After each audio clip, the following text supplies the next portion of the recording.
in an unprecedented event described by UCT as a rarely seen feat. A master's thesis was upgraded to a doctorate. The university upgraded Dr Thapelo Teele's dissertation a year after he registered in his LLM. Dr Teele joins me now.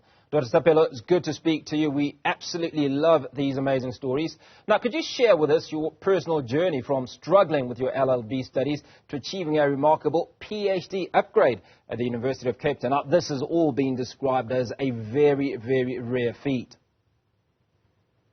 So, thank you for having me, first of all. My LLB journey was actually quite an interesting one. I think I initially felt quite hesitant to embark on the journey. For a number of reasons. A large part of it really was about self-doubt and not really knowing whether I would be capable of entering law school at all. And then I began my legal studies in 2015, which also coincides with the first major student uprisings in relation to initially Rhodes Must Fall, which was then transformed to the Fees Must Fall movement. And I think the transition from my undergraduate degree into the LLB was difficult, not only because I'd, jumped from one department to another, but also because of the social political issues at the university at the time. So, yeah, it was a very interesting journey, very challenging. And I had moments of self-doubt throughout the entire journey, really asking myself whether I should be in the space, whether I was equipped to be in the space. So I think a lot of imposter syndrome. Yes. So I'm interested to know about the source of the doubt. And the reason is that you doubt yourself, you go and produce a dissertation, which is then immediately upgraded as a rare feat. So this speaks to the fact that it's not a fluke, that you are an incredible individual. So talk to us about where the doubt comes from, juxtaposed against this brilliance that you then showed. Yes. Well, I think it's really quite pragmatic. On one end, I've always been a very average student. I wasn't a particularly, outstanding student. I performed well enough to pass always through high school, through university, in my initial undergraduate degree. But I was never outstanding. And so I think perhaps that's where some of the self-doubt comes from. Yeah. So I suppose in many ways it then speaks to the fact that law is your thing, that you've kind of found your spot, if you will. Absolutely. Absolutely. Well, your final year research paper played a pivotal role in your academic journey, obviously, as we are saying. Yes. Could you elaborate on how this paper transformed your trajectory and provided you with this unique opportunity? Yes. So the way that the University of Cape Town structures its LLB program is that in your final year of your LLB, you are allowed to choose a research elective. And the research elective is essentially a course that you choose where you engage in research production and knowledge production through research. So I chose a course called post-apartheid literature in my final year because I'd always been interested in literature. It was one of my majors in my undergraduate degree. And I thought it was the perfect opportunity to really meld together my undergraduate expertise and my newfound passion and love for the law. I wrote an essay on Achat by Marlene van Newkirk, which I think is a phenomenal novel. Incredibly complicated, incredibly intricate.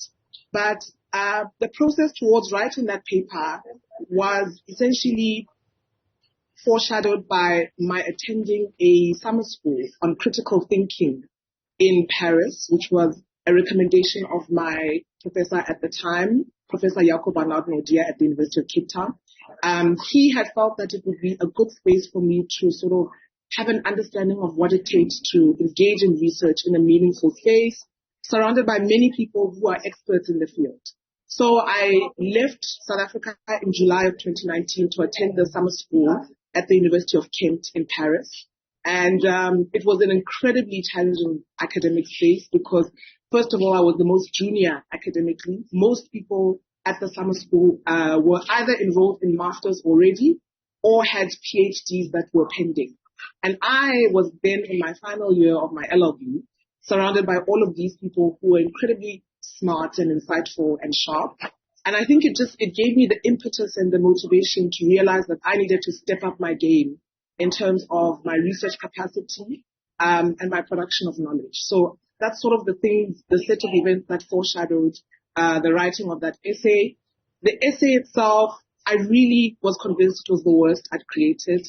So it was, 2019. I was 7 years into university at that stage, and I felt it wasn't my best work. But as it turned out, it was the essay that not only gave me the opportunity to study a master's, because I was offered a scholarship by the Mellon Foundation, and it also set me up in the position where I was able to publish my first academic article in an academic journal. So I published, I was awarded a scholarship from the Mellon Foundation, and I began my master's studies in 2020. Now, how did your supervisor react to the quality and depth of your work, and obviously that elevation to the dissertation to a PhD level? He was obviously very thrilled.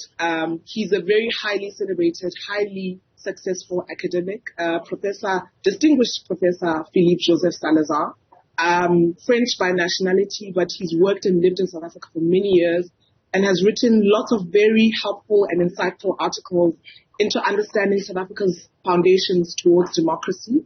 And I think having him as a supervisor was pivotal. He's a literal walking library. He was an incredible, sharp mind. He always kept me on my toes, and he always pushed me to just be the best I could be.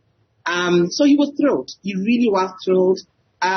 He's a very particular person. He likes things to be done in a very particular way. Of course, it takes someone like that to become a distinguished professor in any field. And I mean, he's critically acclaimed, not just in South Africa, but abroad. He was very happy. He said to me, let's take a chance. Let's apply to the Higher Degrees Committee at the University of Cape Town. You lose nothing. Either way, you win. If you apply and you are granted the upgrade, then you walk out with a PhD. If you apply and they reject your application to upgrade to a PhD, you have written the kind of standard of a master's dissertation that can stand on its own and then allow you at a later stage to pursue a PhD study. Now, I want to focus a little bit on some of the life lessons that I think you picked up from your professor there. And one of the things he said to you is apply. If you lose, you lose nothing. So let's talk about some of those life lessons. What have you picked up along the way that has enhanced your journey? I think particularly, so I've been at university, well, not anymore, but I was at university for 12 continuous years of study. And of course, that is a very long time to be at university, pursuing various degrees, of course. At some stage, the passion sort of runs out. And I think that one of the things that came to the fore for me was that I just needed to be disciplined. I think discipline really carried me to places where passion might have run out already. So discipline definitely was a big, big factor. My faith plays a very, very, very important role, I think, in anchoring me and giving me a sense that there's something bigger than just myself.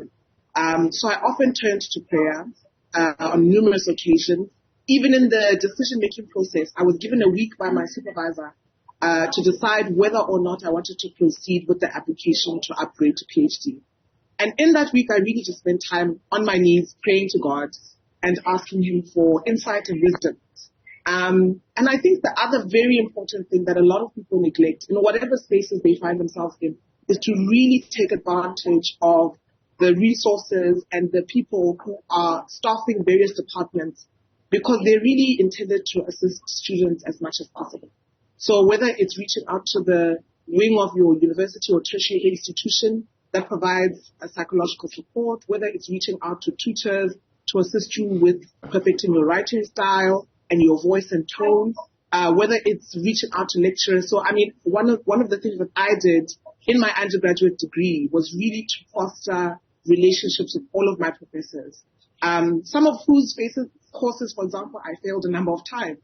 But I think I put pride aside and reminded myself that there was a goal in mind I needed to achieve, and that I needed to formulate a healthy, functioning relationships with my lecturers so that they could remember me. Because, you know, in a class of, let's say, 200 students, it's very easy to just be a number. Now, Dr. Thapelo, could you share more about the class action cases in the mining industry that obviously affected you emotionally and reinforced your commitment to some of the work that you've done now? Yes. So just as a foregrounding, my paternal grandfather was a coal mine worker for all of his life in Secunda, east of Johannesburg. And he worked for a very, very long time in the mines. He acquired a number of occupational illnesses, including silicosis, which is essentially just an occupational disease that arises from a particular working environment. So most coal mining in South Africa is open cast mining.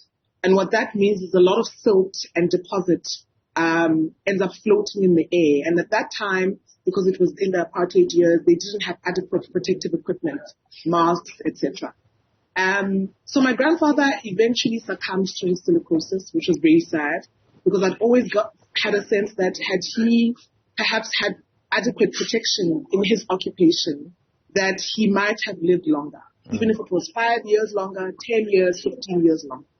And so being at law school, I quite vividly remember, both from constitutional law to administrative law, being exposed to cases on class action cases. The one that stands out to me is Mankai versus Anglo Gold.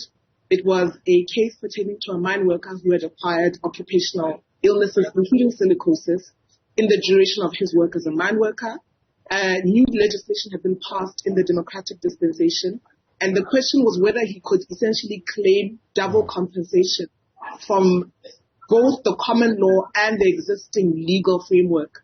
There are two particular acts that are in question in relation to that case. Dr. Thapelo, I'm afraid we've run short of time. I've absolutely enjoyed chatting to you, and congratulations again on this rather incredible achievement. Dr. Thapelo Teele, UCT PhD graduate.